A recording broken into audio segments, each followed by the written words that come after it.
আমরা প্রায় সময় একটা রোগের নাম শুনে থাকি, রোগটার নাম হার্নিয়া। এই হার্নিয়াটা কি? এই হার্নিয়াটা কোথায় হয়?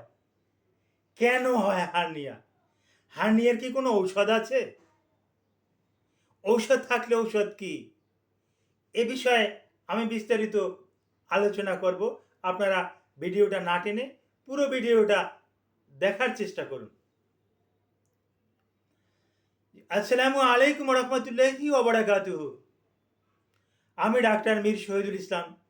আমার চেম্বার শুভেচ্ছা 255, ঐতিহ্যবাহী শেখঘাট, সিলেট। আমার সিলেট থেকে প্রতিনিয়ত সংযুক্ত হয়ে আপনাদেরকে গুরুত্বপূর্ণ চিকিৎসা বিজ্ঞানের আলোকে কিছু তথ্য উপহার দিয়ে থাকি। আজকেও হার্নিয়ার উপরে আলোচনা করে আপনাদেরকে হার্নিয়ার সম্পর্কে অবগত করাবো। যে দর্শক শ্রোতা অনেকে জানতে চায় যে স্যার, আপনার চেম্বারটা কোথায়? আপনার চেম্বারে একটু আসবো।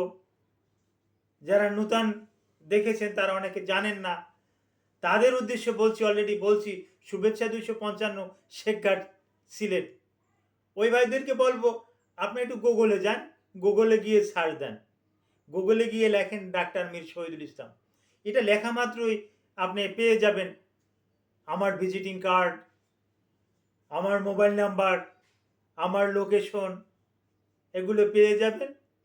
একটা সময় যখন আপনার দরকার হবে বা যে কোনো সময় আপনি বেড়াতে আসবেন, আলহামদুলিল্লাহ আমি আপনার সেবা করার সুযোগ পাব। যে কথাটা বলতেছিলাম, হার্নিয়া। What is hernia? হার্নিয়াটা কি?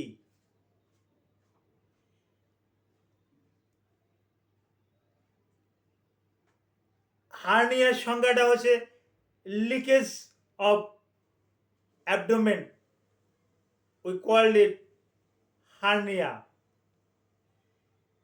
বাংলায় অর্থ পেট ফুটে হয়ে যাওয়া। এককালে সহজ বাংলা, পেট ফুটে হয়ে যাওয়া। যদিও পেটের নির্দিষ্ট একটা জায়গা আছে, আমরা এটাকে বলি পেরিটোনিয়াম। এই পেরিটোনিয়ামটাই ছিদ্র হয়ে যায়, আর এই পেরিটোনিয়ামটাই পেটেরই একটা অংশ।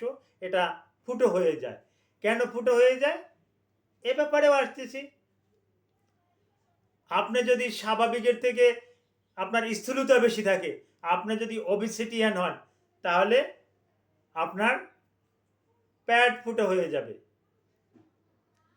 আপনার যদি ওজনটা বেশি থাকে তাহলে এটা বেশি বেশি হয়, লক্ষ্য করছি। আর একটা কারণ, আপনি যদি পূর্বে যদি আপনি শল্য চিকিৎসা করে থাকেন, ওপেন ওপেন হার্ট সার্জারি অথবা ওপেন হার্ট সার্জারির ক্ষেত্রে আমি যাব না, অর্থাৎ যে কোনো কারণে আপনি অ্যাবডোমিনাল ওপেন করছেন, এখানে লিভারের অ্যাপেন্ডিসাইটিস, হার্ট, তারপর আসে লিভার, এগুলোর যে কোনো একটা অপারেশন আপনি করিয়েছেন, সেক্ষেত্রেও হার্নিয়া হওয়ার একটা চান্স থেকে যায় এবং হয়। তারপর আসে মহিলাদের ক্ষেত্রে একটু বেশি বেশি দেখা যায়, তারা বেশ কিছু সিজারিয়ান সেকশনে যায়। এই সিজারিয়ান সেকশনে যাওয়ার পরিপ্রেক্ষিতে যে সিজারিয়ান ডেলিভারি করানো হয়, যার পরিপ্রেক্ষিতে তাদেরও কিন্তু হার্নিয়া হওয়ার সম্ভাবনাটা বেশি। এটাকে কিন্তু আমরা ইনসেশনাল হার্নিয়া নামে আখ্যায়িত করে থাকি। তো মূলত হার্নিয়াটাই কিন্তু তিন প্রকার। হার্নিয়াটা তিন প্রকার। কি কি? Number 1, inguinal hernia. Number 2, umbilical hernia. Number 3, incisional hernia. এখন হোয়াট ইজ ইঙ্গুইনাল হার্নিয়া? এখন আমরা সচরাচর যত দেখি তার ভিতরে ইঙ্গুইনাল হার্নিয়াটাই বেশি দেখি, অর্থাৎ কুস্কির দিক দিয়া দুপাশে, কুস্কির দুই সাইডে ছিদ্র হয়ে যাওয়া, এটাকে আমরা বলি inguinal hernia. Number 2, umbilical hernia. এটা নাভির চতুর্পাশে বা নাভির পাশ দিয়ে পেটটা ফুটো হয়ে যায়, পেরিটোনিয়ামটা ছিদ্র হয়ে যায়, ওখান দিয়ে ওই অন্ত্রগুলো, intestine, small intestine, large intestine যেটা কাছে আছে ওটা ওখান থেকে বেরিয়ে আসতে চায়, কিছু অংশ বেরিয়ে যায়। এভাবে বেরিয়ে যাওয়ার পরিপ্রেক্ষিতে হ্যাঁ ওখানে একটা ফুটো হয়ে যায়, ফুটাটা আরও বড় হয়ে যায়। তো এটাকে বলি আমরা আম্বলিক্যাল হার্নিয়া। আর একটা হার্নিয়া যেখানে সিজার করা হলো, মহিলাদের যেখানে সিজার করা হয়, ওই সিজারিয়ান জায়গাটা কিন্তু দুর্বল থাকে, ওখানে চামড়াটা কিন্তু অনেকটা পাতলা থাকে, যার পরিপ্রেক্ষিতে ওই জায়গাটা লিকেজ হয়ে যায়, ওই জায়গাটা ফুটো হয়ে ওখান দিয়ে কিন্তু নাড়ি ভুড়ি অর্থাৎ অন্ত্র, ইন্টেস্টাইন বেরিয়ে আসতে চায়। এই হার্নিয়াটাকে আমরা চিকিৎসা বিজ্ঞানের ভাষায় বলি ইনসিশনাল হার্নিয়া। তো বুঝাতে পারলাম 3 প্রকার হার্নিয়া। আপনাদের শিক্ষণীয়র জন্য আমি আবার বলছি, হার্নিয়া 3 প্রকার।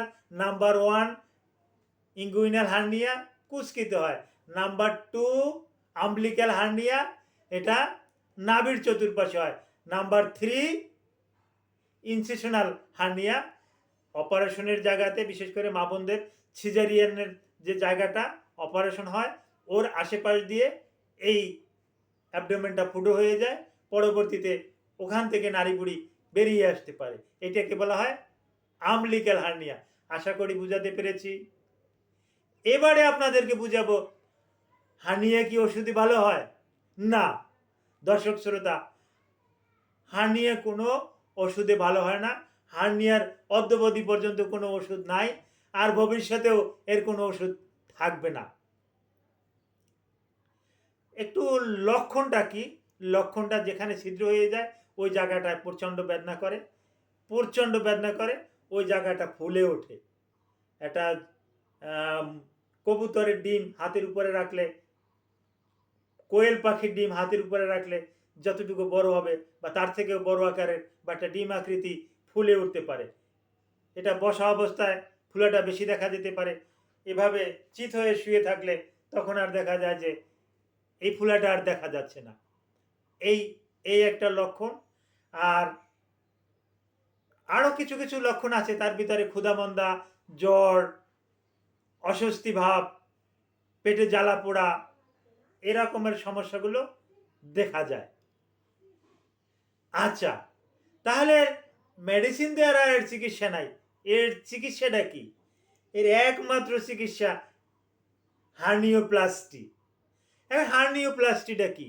অর্থাৎ এটাকে শল্য চিকিৎসার মাধ্যমে ওই ফুটাটাকে বন্ধ করে দেওয়া। শল্য চিকিৎসার মাধ্যমে একটা জালি বসিয়ে ওই ফুটাটাকে বন্ধ করে দেওয়া। এখন এই শল্য চিকিৎসাটাও দুইভাবে করা যেতে পারে।